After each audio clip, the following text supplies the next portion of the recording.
केंद्रीय कृषि मंत्री नरेंद्र तोमर जी बोले और नरेंद्र तोमर जी ने किसानी को और किसानों को खत्म करने का ठेका ले रखा है हिंदुस्तान से। तोमर जी बार बार बयानबाजियां करते रहते हैं, भाजपा के लोग, भाजपा के मंत्री बयानबाजियां करते रहते हैं और तोमर जी ने कहा कि कानून वापसी पे बात नहीं होगी, कोई और प्रस्ताव है तो किसान नेता लेकर के आए। ये सीधे तौर पर वो कई बार बोले। और साथियों, आप सबको पता है कि 22 जनवरी को अंतिम वार्ता सरकार के साथ हुई थी और तब इन्हीं तोमर जी ने यह कहा था कि अब विज्ञान भवन के दरवाजे किसानों के लिए बंद हैं, किसानों के लिए विज्ञान भवन में जगह नहीं है। और कितने महीनों से बातचीत बंद है, सरकार कहां है पता ही नहीं है और लगातार आंदोलन जारी है, क्योंकि आंदोलन का संकल्प है कि हम मर तो सकते हैं, हमारी लाशें तो जा सकती हैं, लेकिन जब तक बिल वापसी नहीं होंगे, बिल वापसी नहीं होगी, तब तक घर वापसी किसी भी कीमत पर होने वाली नहीं है। और हम तोमर जी को फिर स्पष्ट कर दें, हमारे नेताओं ने और संयुक्त किसान मोर्चा ने भी स्पष्ट की है कि शर्त लगा करके हम वार्ता नहीं करेंगे। खुले मन से बातचीत कीजिए, हम बात करने के लिए तैयार हैं। और बातचीत भी हमने बंद नहीं की, बातचीत भी सरकार ने बंद की है और शर्तों के साथ तोमर जी किसी भी कीमत पर बातचीत करने वाले नहीं हैं। यह भी हमारा सीधा आपको जवाब है और यह आपको अपने दिमाग में बैठा लेना चाहिए। दूसरी बात, आप मंत्रिमंडल के विस्तार के बाद आपने कहा कि हम एपीएमसी मंडियों को मजबूत करने के लिए 1 लाख करोड़ रुपए के बजट का प्रावधान कर रहे हैं। हरियाणा की 4 जिलों में एपीएमसी मंडियों को तोड़ दिया गया।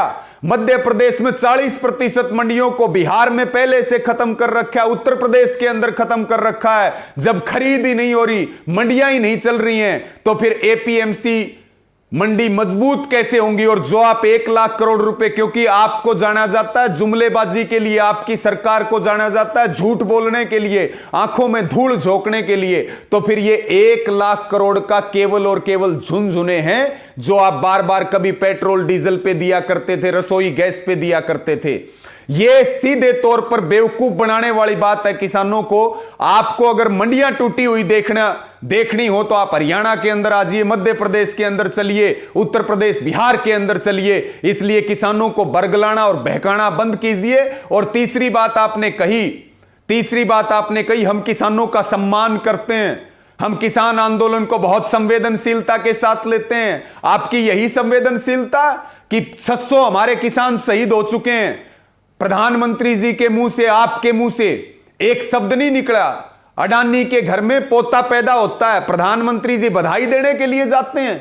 बॉलीवुड के एक्टर और एक्ट्रेस को आप जन्मदिन की बधाइयां देते हैं प्रधानमंत्री जी। और जो इस देश का अन्नदाता है, जिसके बच्चे सीमाओं पर खड़े हैं, जिसके बेटे और बेटियां खेल के मैदान में दुनिया में हिंदुस्तान का नाम रोशन कर रहे और खुद दिन रात हाथ गड़ा करके पूरे देश का पेट भरता है, आपके पास उनके लिए 1 मिनट का समय नहीं है। आप संवेदनशीलता की बात करते हैं। सीधे तौर पर आप ना शहीद किसानों के लिए बोले, बल्कि आंदोलन को बदनाम करने के लिए आरएसएस, बीजेपी और आपकी सरकारें षड्यंत्र रचने के लिए पीछे नहीं रही। आपने इतिहास में सबसे ज्यादा षड्यंत्र रचे हैं और इसी आंदोलन ने आपकी कारगुजारियों को पूरी दुनिया और पूरे देश के सामने रख करके बताया है कि आप क्या हैं और क्या करना चाहते हैं। आप देश बेचना चाहते हैं, लेकिन ना जमीन बिकेगी, ना जमीर बिकेगा, ना नस्ल खराब होगी, ना फसल खराब होने देंगे। आंदोलन चलेगा,